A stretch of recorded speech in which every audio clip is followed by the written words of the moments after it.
Dante's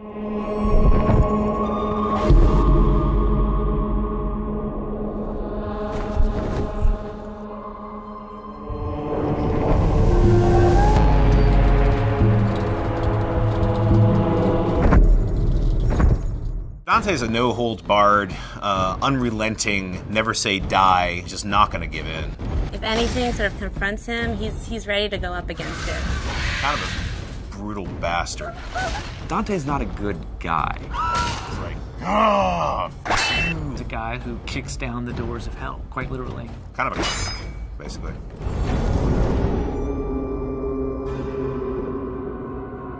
The thing about hell is it's hard to find someone who could stand up to all that. And that's really what the impetus to make our character as badass as he became.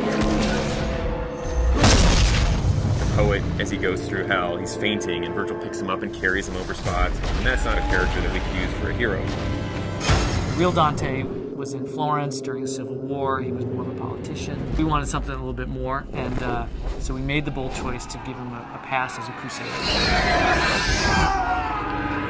He's had a pretty tragic and, screwed up past. A lot of things in his past that haunt him. He's definitely not some straight sort of action hero. I like the fact that he's a little bit more human. I mean, obviously he's wielding this giant scythe that most of us couldn't lift, and I know because we built one for Comic-Con. So he's definitely, superhuman in that sense. But there are certainly moments in the game where he's not sure if he can go on. I think the story kind of demanded that he be a little bit more complex. The first line of the poem is, at the midpoint on the journey of life, I found myself in a dark forest, and it's a metaphor for him being confused and troubled about his own life, but we wanted to go to the nth degree for the video game. And so we wanted him to basically have committed all these horrible sins. Dante is guilty of all 9 sins and then some. Definitely start to see how his family factors into it, and you might start to see some familiar faces as you're going through hell and how that sort of messes with him. He's done a lot of bad things in his life. I think one of the important things is as you play through the game, you realize that Dante also tries to redeem himself. The tapestry on Dante's chest is basically this enormous symbol of guilt for him, summing up all the terrible deeds that he's done, or all the terrible moments and memories of his life. The tapestry represents Dante's realization that he needs to suffer for his sins, the same way that people have suffered by his hand. Remembering things, but he's remembering horrible things, so we wanted them to be like nightmares, And we knew that we wanted a really cool mechanism for showing those kind of flashbacks in the game. He's literally wearing the sins of his past sewn into his chest, and he's the one who's sewn them in there. We unfold his past transgressions through a series of flashbacks.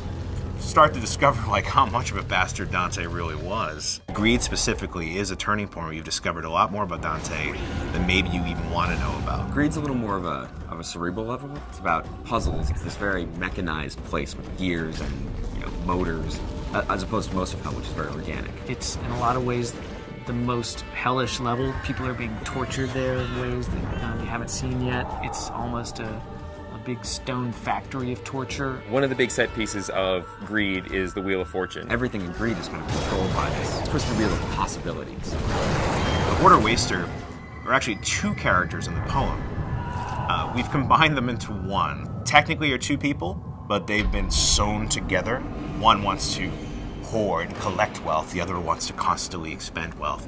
And they're stuck together for an eternity to sort it out amongst themselves. Greed is all about torture and teasing people with the lure of gold and ripping them apart as they reach for this. Totally different sort of environment. You got molten gold sort of dripping on the sides. It's a complex level, but it's pretty fun to go through. Greed's an interesting level because it's really kind of the beginning of Act 2 in a lot of ways. You're going to leave Greed behind, descend down into the 5th circle, and which is anger, and that's where the putrid swamp of the river Styx begins.